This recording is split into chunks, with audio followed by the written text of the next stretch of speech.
Well, this is the culmination of the third stage in my training for the double English Channel crossing. And it's one of those landmarks in our program that we knew it was going to be May.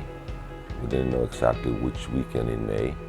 It all depended on how the rest of the season was going to be going.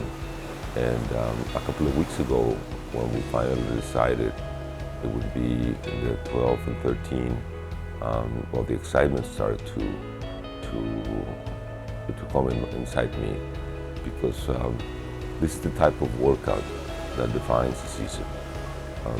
When you come here and do this 24-hour swim, we had done it before in 2018. At that time, it was very difficult for me.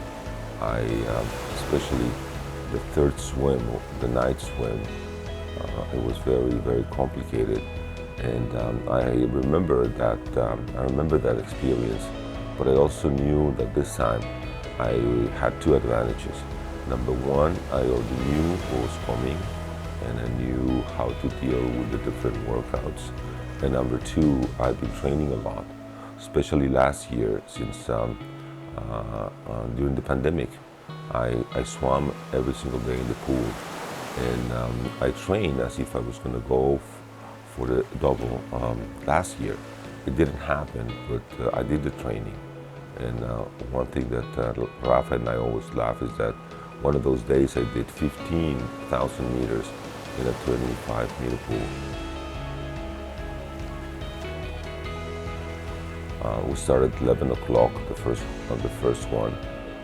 Dan Simonelli, who's my kayaker, decided we should go south because it was going to be the only time during the three workouts that we will have sufficient light, so many hours with light. So we did that, and that was a very straightforward 4-hour swim.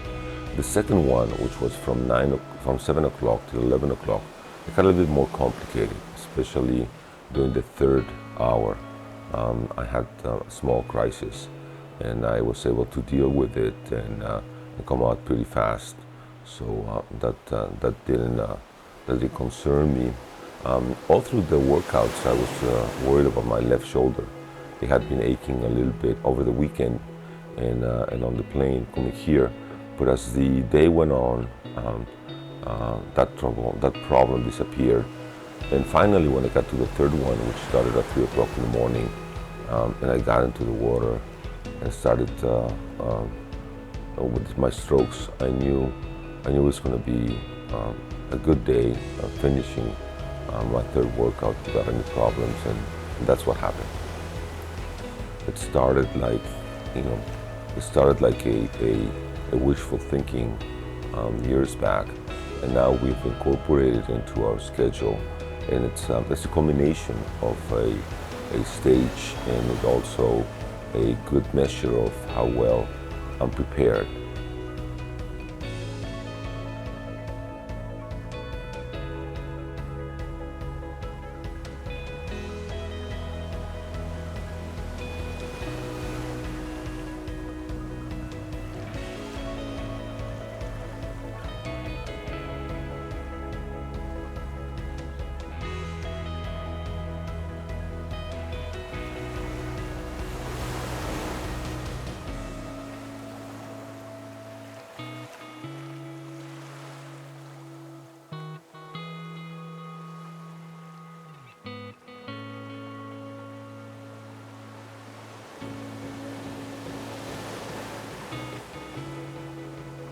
Three things make me happy.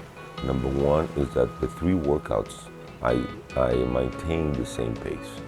And this might not be very important to some people, but the number one rule for me in open water swimming is that you have to keep constant pace throughout the whole swim. If you don't do that, you're going to be dead. Number two is that my mind worked very well. There was only one small crisis that I was able to overcome, and that's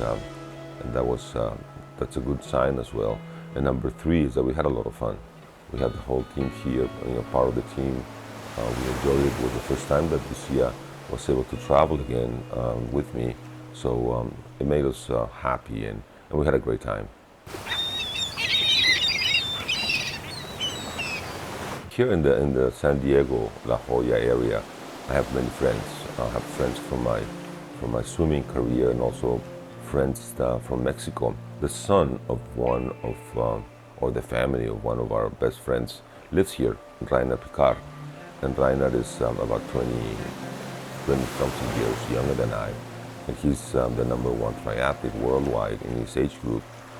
And whenever he sees me, he's always told me that I've been his inspiration to become a triathlete.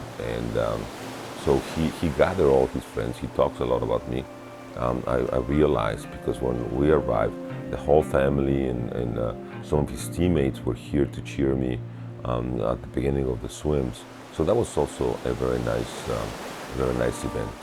And I have to say also that Steven Munatones and Tina came to wave me goodbye. So I was very happy as well. So the whole crowd of people cheering me and watching me leading at my first hour or my first workout was very enjoyable and very inspirational.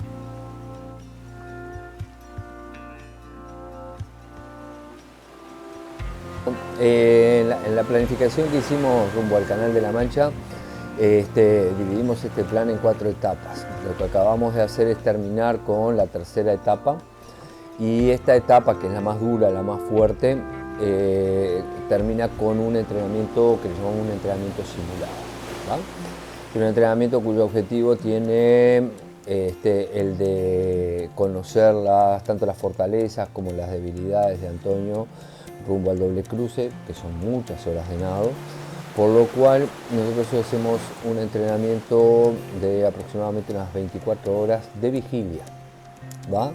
Que es importante porque son 4 horas de nado por 4 horas de descanso. Nos interesa mucho sobre todo esa parte de la noche, ya que son puntos críticos en los cruces. Se trata de eso, de sacar conclusiones, simular lo que son las etapas de nado durante el cruce y hacer los ajustes necesarios para poder abordar las 10 semanas que nos quedan hacia el canal.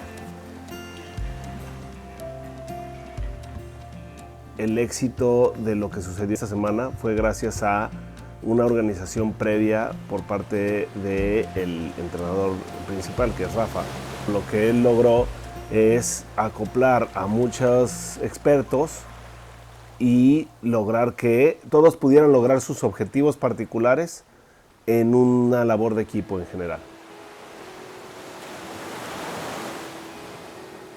Desde mi punto de vista, como vi yo a Antonio en lo que le tocaba, creo que fue mejorando conforme pasaron las horas, más bien, que se encuentra en un muy buen estado. Va a ser algo importante que se pueda mantener en ese estado hasta el final, hasta el momento del nado principal, ¿no? Es algo que pues sí es un reto para todo el equipo, pero la disciplina y el trabajo que trae, y sobre todo la programación que está hecha para él, va a poder lograrse, ¿no? Yo lo vi de forma excelente. Lo vi muy bien, lo vi muy fuerte, muy concentrado. Lo vi nadando con el mar, no en el mar. Lo vi consustanciado con el medio que él ama tanto, ¿no? Pero lo vi con una fortaleza muy grande en este nado. Necesitamos ahora afinar detalles, darle más calidad al entrenamiento mental, darle más calidad al entrenamiento de la fuerza, al entrenamiento en el agua, pero necesitamos frío. Necesitamos todavía entrenar un poco más en frío, porque no sabemos cómo puede estar el Canal de la Mancha. Nos puede tocar de 14 grados o nos puede tocar de 16, 17. Entonces hay que aprontarse a un cruce en agua fría.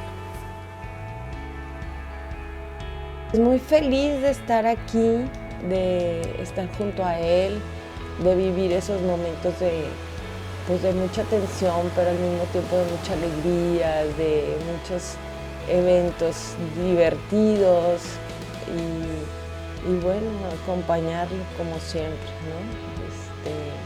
apoyarlo en lo que a mí me toca. Tiene una mente muy poderosa. Él lo que se propone, lo logra. Tiene esa fortaleza también física que le permite pues ir más allá de los límites a los que uno está acostumbrado a pensar, ¿no? Me da pues mucho placer verlo tan motivado, tan entusiasmado, feliz de lo que está haciendo, entregado completamente, pero al mismo tiempo pues claro que sí entran muchos miedos, angustias de mi parte. Sin embargo, como lo ves a él tan convencido, pues te convences. Ya ves que esa parte también es un poco contagiosa, ¿no? Cuando ves feliz al otro, lo ves decidido, pues dices, pues lo voy a acompañar. No importa qué pase, ¿verdad? Así es la vida. No importa qué pase, hay que hacerlo si uno está decidido.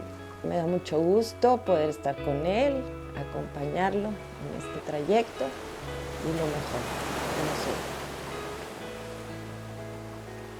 It's been an incredible ride. We're only 10 weeks before the big swim, and now we only have to do the small adjustments, and hopefully I'll be ready between July 31st and August 7th.